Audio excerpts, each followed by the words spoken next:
Phone tapping కేసులో Jubilee Hills police స్టేషన్లో 5 గంటలుగా కేటీఆర్ సిట్ విచారణ కొనసాగుతోంది. Joint CP Vijay Kumar, ACP Venkatagiri కేటీఆర్ను ప్రశ్నిస్తున్నారు. రాధాకిషన్ రావుతో కలిపి కేటీఆర్ను సిట్ అధికారులు ప్రశ్నిస్తున్నారు. బీఆర్ఎస్ పార్టీకి వచ్చిన విరాళాలెన్ని, 2023 ఎన్నికల సమయంలో వచ్చిన విరాళాలు ఎంత, ఎలక్టోరల్ బాండ్స్ రూపంలో ఎన్ని కోట్లు వచ్చాయి, సంధ్యా శ్రీధర్రావు ద్వారా 12 కోట్ల రూపాయల ఎలక్టోరల్ బాండ్స్ వచ్చాయా లేదా వంటి ప్రశ్నలు వేస్తున్నారు. అలాగే ప్రభాకర్ రావు బృందంతో బ్లాక్మెయిల్ చేసి ఎలక్టోరల్ బాండ్స్ వసూలు చేశారా లేదా, సిరిసిల్లలో వార్ రూమ్ ఎందుకు ఏర్పాటు చేశారు, ఆ వార్ రూమ్లో ఏం చర్చించారు అనే అంశాలపై కూడా సిట్ అధికారులు ప్రశ్నిస్తున్నారు.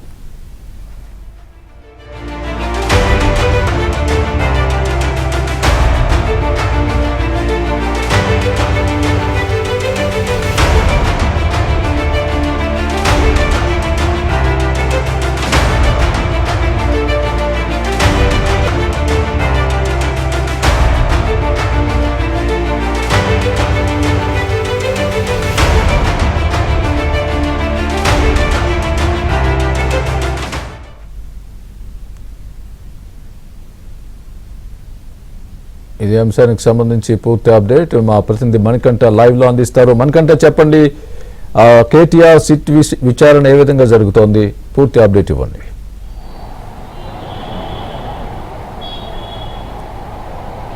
స్వామి, బీఆర్ఎస్ వర్కింగ్ ప్రెసిడెంట్ కేటీఆర్ను జూబ్లీహిల్స్ పోలీసులో సిట్ అధికారులు గత కొద్ది గంటలుగా విచారణ చేస్తున్నారు. ఉదయం 11 గంటలకు సిట్ ఎదుట హాజరైన కేటీఆర్ను ప్రస్తుతం పోలీసులు విచారిస్తూ ఉన్నారు. సుమారుగా 5 గంటల సమయం కావస్తుంది. 5 గంటల సమయంలో కేటీఆర్ నుంచి కీలకమైన సమాచారాన్ని రాబట్టినట్లుగా కూడా తెలిసింది. అప్పట్లో గతంలో టాస్క్ ఫోర్స్ డీసీపీగా పనిచేసిన రాధాకిషన్ రావును ప్రస్తుతం కేటీఆర్ దగ్గర ఉంచి ఇద్దరిని ప్రశ్నిస్తున్నట్లుగా సమాచారం అందుతుంది. అయితే కేటీఆర్ నుంచి కీలకమైన సమాచారం రాబట్టడంలో ప్రస్తుతం సిట్ అధికారులు పలు ప్రశ్నలు సంధిస్తున్నట్లుగా కూడా తెలుస్తుంది.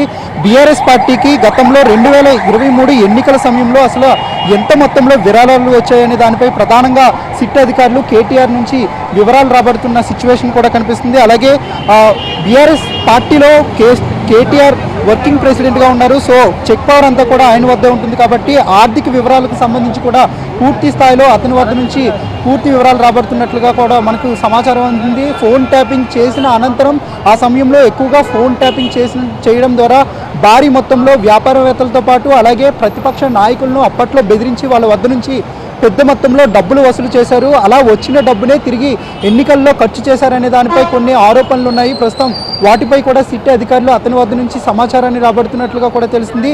ఈ కేసుకు సంబంధించి సుమారుగా ఈ 2024 మార్చి 10వ తారీఖున ఈ కేసు నమోదైంది. అప్పటి నుంచి కూడా ఈ కేసు దర్యాప్తు కొనసాగుతూనే ఉంది. అయితే ఈ కేసులో అప్పటి వరకు ఈ కేసులో ఇన్వాల్వ్ అయిన భుజంగరావుతో పాటు అలాగే తిరుపతన్న, అలాగే రాధాకిషన్ రావు, ప్రణీత్ రావు, ప్రభాకర్ రావు వీళ్ళందరినీ అధికారులు విచారించారు.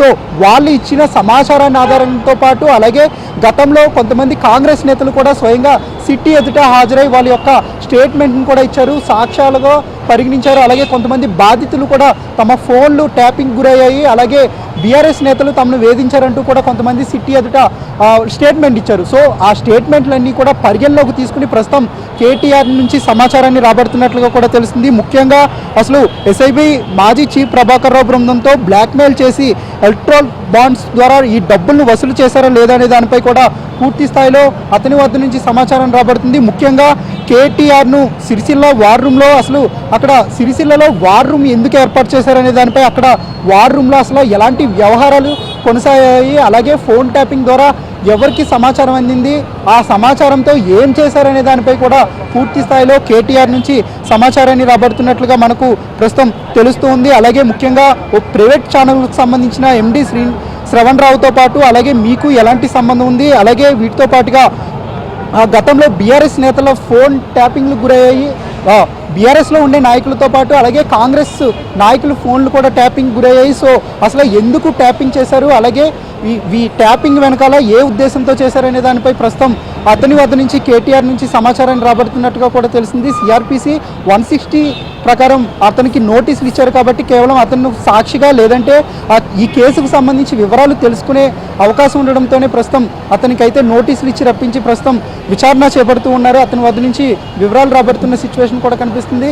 అయితే ఈ సుదీర్ఘంగా సాగుతున్న ఈ విచారణలో కీలకమైన సమాచారంతో పాటు ఈ బీఆర్ఎస్ ఎక్కువగా ఎలక్ట్రల్ బాండ్స్తో పాటు ఫోన్ ట్యాపింగ్ ద్వారా అనేక వేల ఎలక్షన్ టైంలో ఎక్కువ లబ్ధి పొందిందని తీవ్ర ఆరోపణలు రావడంతో సో దానిపై ప్రధానంగా సిట్ అయితే ఫోకస్ పెట్టింది. ప్రస్తుతం సిట్ అధికారులు అయితే అతని వద్ద నుంచి సమాచారం రాబడుతుందిగా తెలుస్తుంది. సుమారు ఈ కేటీఆర్ను రాత్రి 8 గంటల వరకు విచారించే అవకాశం ఉన్నట్లుగా కూడా తెలుస్తుంది. ప్రస్తుతం మరోవైపు కేటీఆర్కు సంబంధించి బీఆర్ఎస్ కార్యకర్తలు జూబ్లీ హిల్స్ పోలీస్ స్టేషన్ పరిధిలో ఎక్కడికక్కడ మోహరించారు, ఆందోళన చేపడుతున్నారు. ప్రస్తుతం వాళ్ళని పోలీసులు ఎక్కడికక్కడ నిలువరించి దగ్గరలో ఉన్న పోలీస్ స్టేషన్లకు అయితే తరలిస్తున్న సిచ్యువేషన్ కనిపిస్తుంది.